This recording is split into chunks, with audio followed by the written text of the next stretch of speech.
Prepare for a rude awakening.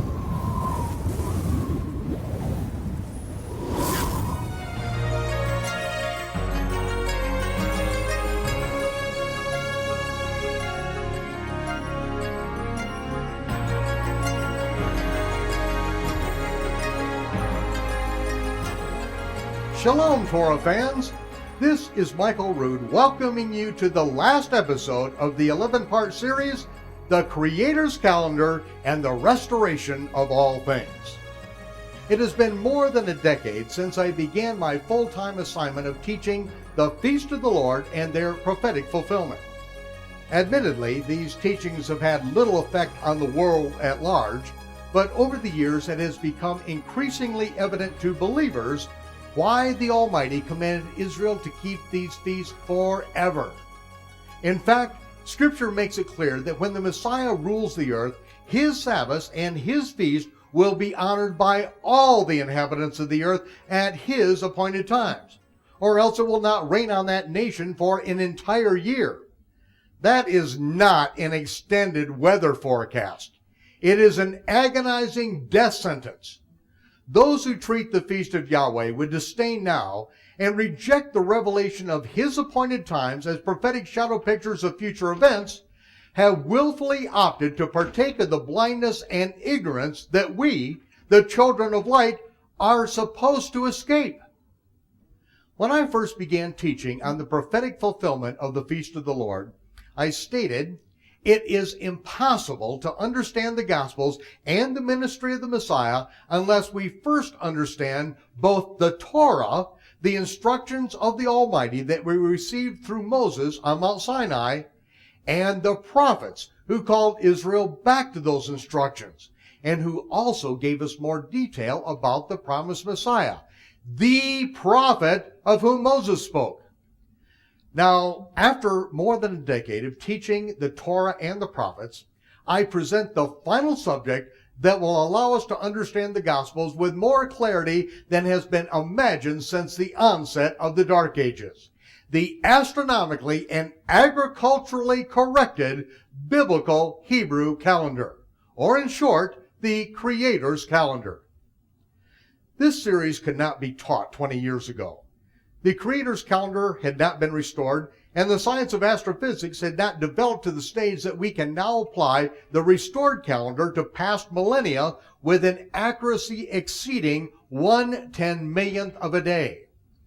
But when scientific knowledge increased to the point that we could accurately calculate the calendar that defined the timing of the feast during the Second Temple period, we were then able to publish the Creator's Calendar and the astronomical time clock for the years surrounding the birth of Yeshua, as well as the year that his ministry began and the exact day of his death, burial, and resurrection. In January of 2006, I took a mattress down to my office in Israel and told my wife that I would come home for Shabbat each week, but otherwise I was not to be interrupted by anyone unless it was a genuine emergency. The detailing of the chronology of the Gospels that I had begun nearly 30 years earlier was now begging for resolution. For hundreds of hours, I processed the details of Yeshua's life and ministry within the framework of the Creator's recently restored calendar. 4 intense weeks into the project, I saw something that caused me to literally shake, and I am still shaken by it.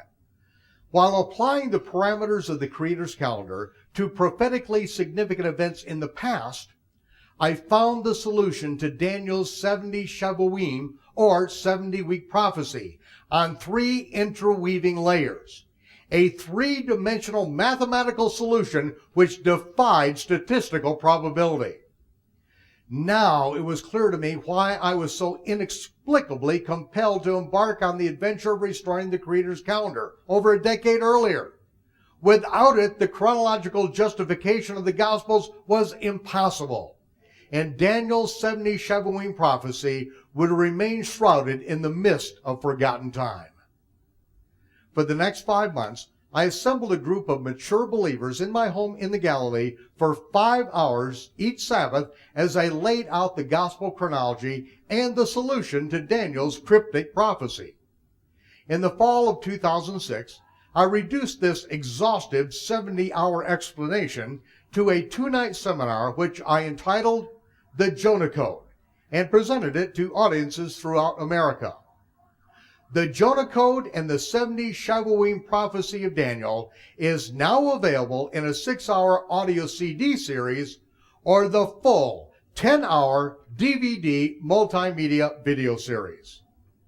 Join me and Nehemiah Gordon in the hill country of Judea for our final episode in the 11-part series, The Creator's Calendar and the Restoration of All Things.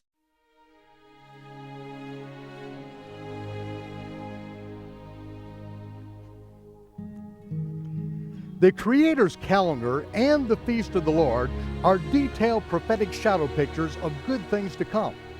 We live in an amazing time of restoration.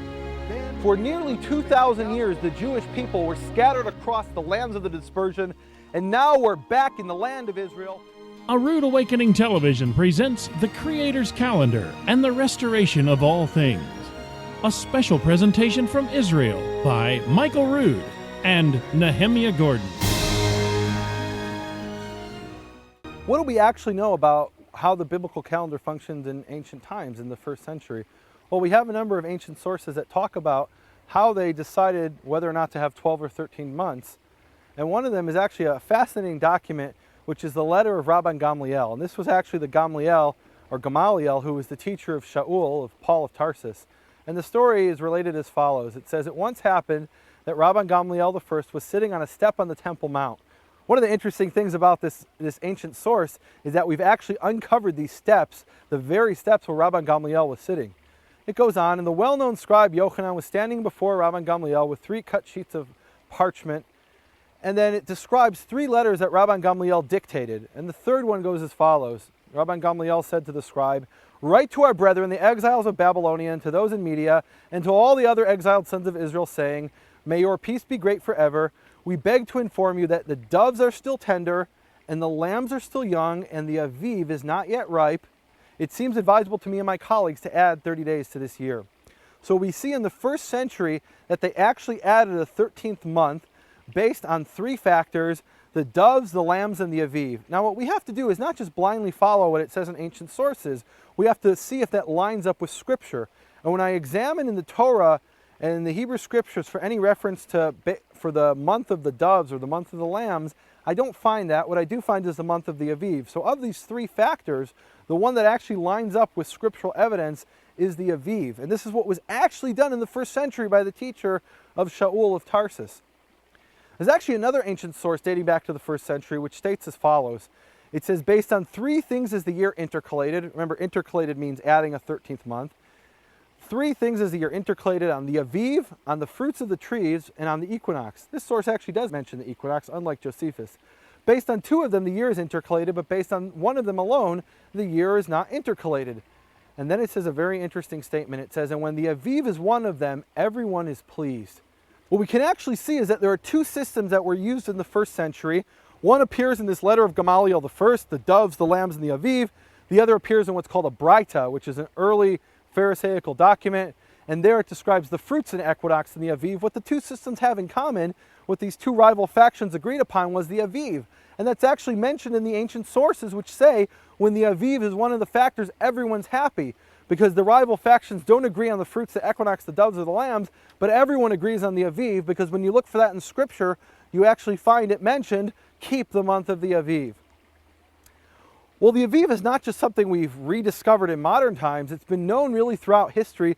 It really was never lost. The precise meaning we had to rediscover in the last few decades, but the knowledge of the Aviv and the observance was something that was done throughout history. We have an ancient statement called the Karaites vow. Remember, Karaites, like myself, are Jews who look only to the Hebrew Scriptures. And the Karaites vow goes as follows. When a Karaite would enter into the Karaite community, when he would come of age, and generally when he would get married, he would make the vow as follows. He and his wife would make the vow, "We swear by the covenant of Mount Sinai and the statutes of Mount Chorev." Choriv is another name for Sinai, to keep the holy appointed times of Yehovah according to the new moon and the finding of the Aviv in the Holy Land of Israel. Even after Hillel II came along and replaced the biblical calendar with his man-made calendar in 359, there was always a small number of Jews that held on to the biblical calendar. We have one testimony from the year 1313 from a man named Israel the Moroccan, and he reports as follows about Karaites who were observing the biblical Aviv calendar. He says, the Karaite Israelites who lived near the land of Israel, specifically the communities of Cairo and Alexandria and the communities of Damascus and Aleppo, these communities send reliable emissaries each and every year to the land of Israel who search out and investigate the barley in all the places where it is known from previous experience to ripen earliest. It's actually interesting that they looked for the barley that ripens earliest. Why would that be? And that if we go back to Leviticus 23, remember it says during the Feast of Unleavened Bread is the beginning of the barley harvest. In Deuteronomy 16, it also refers to this time as when the sickle begins upon the standing grain. So throughout the land of Israel, you'll have barley ripening at different times in different places at different elevations. But the fields that are significant for the month of the Aviv are the beginning of the harvest. Israel the Moroccan goes on and says, if they find a field that is ripened, they take about 2 sheaves from the stalks of barley and bring them as testimony of the Aviv. They show their communities the Aviv and keep the Passover. The emissaries return to all these communities no later than the 10th of Nisan. This is an amazing account, an amazing testimony of what was done 700 years ago in Aviv observance. There's a couple of interesting points here. One is that they didn't know whether it was Aviv or not until the 10th day of the month. That means in many years, they would have to prepare every year, they would have to prepare their houses for Passover and be all prepared to have Passover within 5 days, get rid of all their leaven, because until the emissaries came back from the land of Israel to Egypt and to Syria, they wouldn't know whether or not the Aviv was found. And the people were ready because there was just no other way to do it in the exile when they were scattered to these distant lands. Another interesting point here is they actually bring the Aviv back with them. They don't just sit in a court in Israel and proclaim the Aviv was found, but they actually send evidence that the Aviv was found, because no one is saying that in the era of exile with the temple destroyed that we have a supreme council that can proclaim that the Aviv was found. The question today is, what's the factual evidence? Was the Aviv actually ripe or wasn't it ripe? Was the barley Aviv or wasn't it Aviv? That's the question, and what they did 700 years ago is they'd actually stand the stalks of barley back so people could see for themselves and examine it for themselves. And today when we look for the Aviv barley, what we do is we bring multiple witnesses who can go back and testify to their communities and bring back pictures and other evidence, actual physical evidence, to bring to their communities that the Aviv was found in the land of Israel. What we've seen is that the biblical calendar, before it was tampered with by Hillel II, was based on the ripening of the Aviv barley and the sighting of the new moon in the land of Israel. Now, even Hillel II, who changed this system, only intended that to be used during the exile in the far distant lands of the diaspora. Now that we're back in the land, what's keeping us from restoring the biblical calendar? Now, the rabbis themselves admit when the Messiah comes, they'll go back to following the biblical calendar and scrap this Hillel II system, which was only intended to be temporary. But the question I ask is, why do we have to wait? As a Karaite Jew, what I want to do is keep the Torah to the best of my ability in the here and now. Keep whatever I can, and sure, there are some things I can't keep. I can't bring sacrifices today. There are all kinds of things that we won't be able to do until the Messiah comes. If we look back at Ben Yehuda, if he would have followed this advice of waiting until the Messiah came, like the rabbis of his day told him to do, we wouldn't have millions of people living in the land of Israel speaking the Hebrew language. We would be back out in the dispersion, speaking the language of our captors, not in an independent Jewish state in Jerusalem. And really the question is this: are we going to be like Ben Yehuda's son, who struggled to bring the Hebrew language back to life, that little boy with his dog? Or are we going to be like those children who oppose this, oppose the restoration of these biblical things, and stone the dog? Thank you.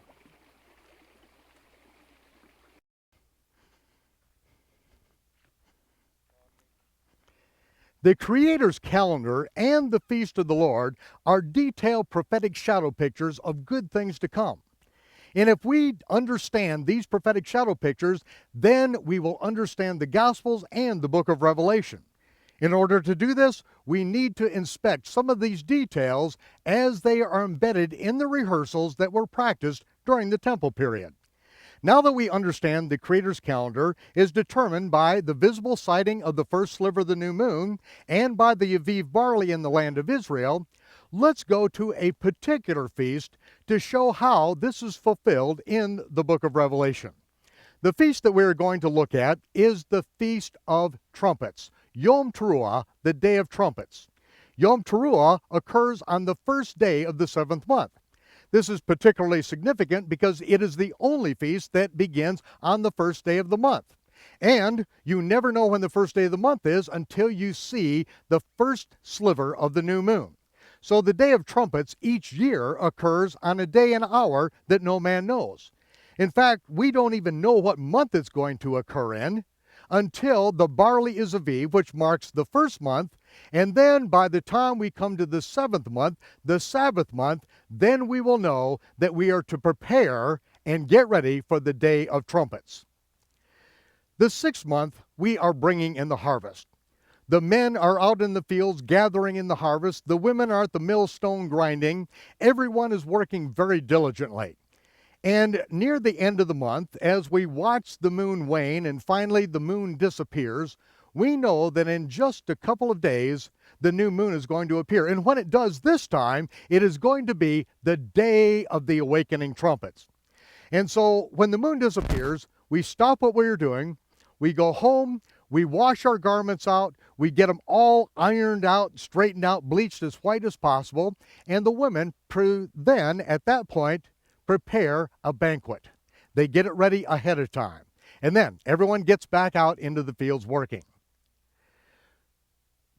Each night, everyone in the community is watching as the sun sets, and sometimes covering at the sun just as it disappears over the horizon so that they can be the first ones to sight the visible sliver of the new moon. The first ones to see the new moon will then stop what they're doing. They will rush up to the Temple Mount, and when they arrive, the sun is set, the gates are closed. And so they call out to the temple guard, who then goes down to see that there are at least 2 witnesses present, who those have sighted the new moon.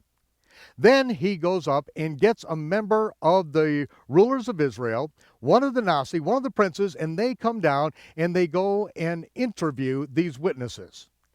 Then that person goes up and alerts the high priest. The high priest is the only one who has authority over the temple gate at dark. And so the high priest stands up on the Temple Mount and calls out to the 2 witnesses, "Come up hither! Come up here!" The gates open and the 2 witnesses ascend up the Temple Mount and appear before the royal court in the Hall of Hewn Stones, where they deliver their testimony, their reckoning of the visible sighting of the first sliver of the new moon. When those 2 witnesses are confirmed, the high priest then cries out, "Sound the trumpets!" And from the place of trumpeting on the southwest corner of the temple enclave, that is where they take the silver trumpets and begin blowing to announce the Day of Trumpets. At that very moment, when that trumpet begins to blow, over across the Kidron Valley Bridge, over on the high part of the Mount of Olives, a sentry is standing with his torch prepared and puts it to a pile of wood so that the cloud goes up and the pillar of fire goes up into the sky, announcing the Rosh Chodesh of the new moon, the Rosh Chodesh of the 7th new moon. It is the Day of Trumpets. At the moment that that trumpet sounds, it is a high Sabbath. At that very moment, every work stops. At that moment the trumpet is sounded through the streets of Jerusalem, every store is closed, every transaction stops. The men who are out in the fields bringing in the harvest immediately stop, and they leave their work behind. The Gentiles stay working, but yet Israel leaves the field, goes home, puts on their white garments after washing, and prepares for the feast that has been set aside. The women who are at the millstone grinding, half of them Gentiles, half of them Israelites. The Israelites stop what they're doing, they go home, they wash, they put on their white garments, and those women will then bring out the meal that has been prepared ahead of time. It is the feast that occurs every year on a day and hour that no man knows. If you are not prepared, if your garments are not white, if they are not washed and prepared ahead of time, when that trumpet sounds, you have missed it. It's too late. It's over. Now we will turn to the book of Revelation. The book of Revelation was written to the servants of the Messiah who need to know the things which must come to pass. The book of Revelation was not written to the innocent bystander, the pew warmer, or the casual Christian. It was written to the servants because they need to know the things that are going to transpire in the day or millennium of the Lord. Now we see that the book of Revelation is broken down into a chronological order in which when the revelation comes to Yohanan about the seventh millennium, the day or the millennium of the Lord, he is then shown the progression of events in the following format. As Yeshua strips off 7 seals, and as each one of these seals is stripped off, the events play out on the planet Earth. When the 7th seal is stripped off, then 7 angels with trumpets are introduced. And those angels begin blowing those trumpets in succession.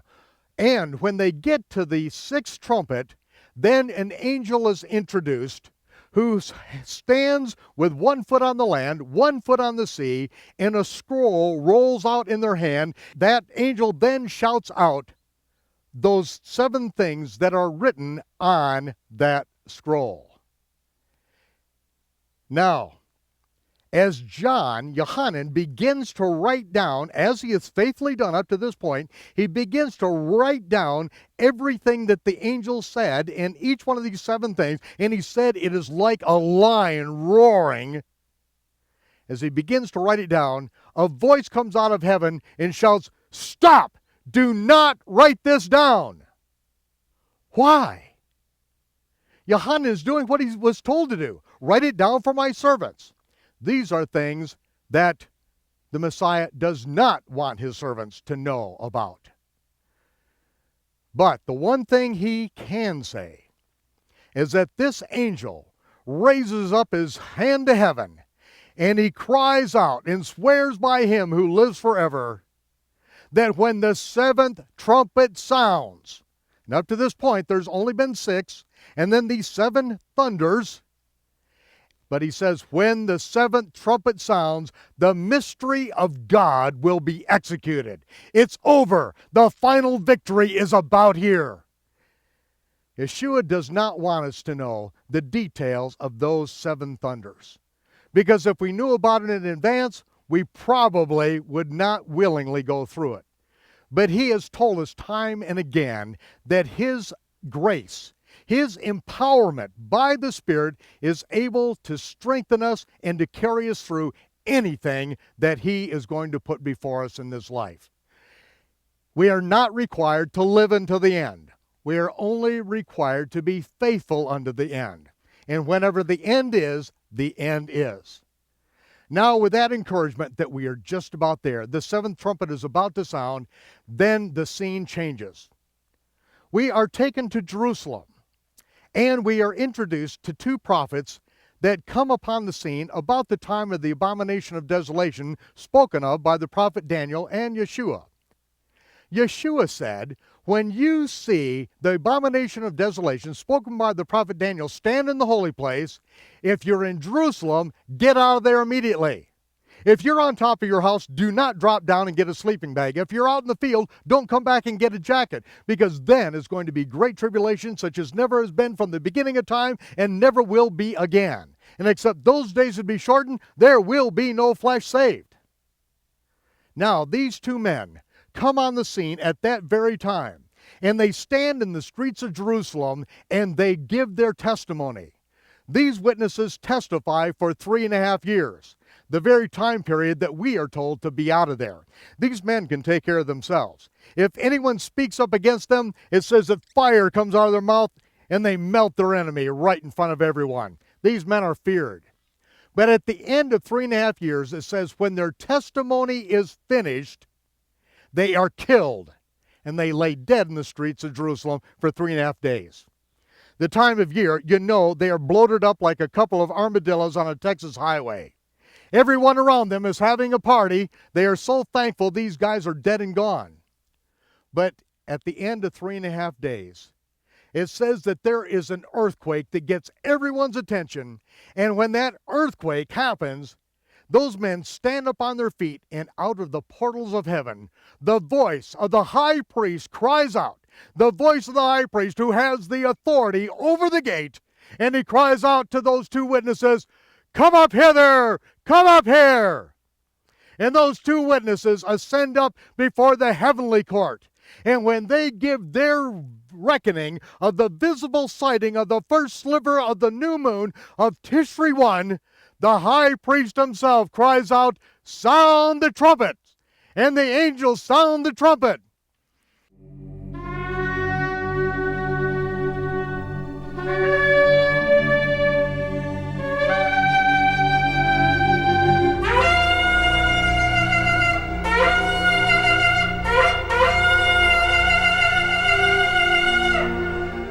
And the last trumpet is sound.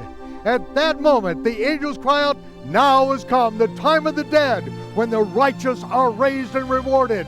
Now is come the time that his servants the prophets are raised and rewarded, and he will destroy those destroyers of the earth." It is the time that the day of trumpets is fulfilled.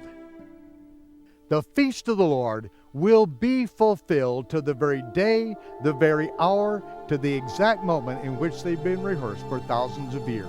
And if we are not ignorant of his times and his Moedim, his feast, then we will not be in darkness that day overtakes us as a thief. We are the children of the light. We are the children of the day. Enter into the light of the Almighty. Enter into his feast. This is Michael Rood from Israel bidding you shalom, peace. And I'll see you when the smoke clears.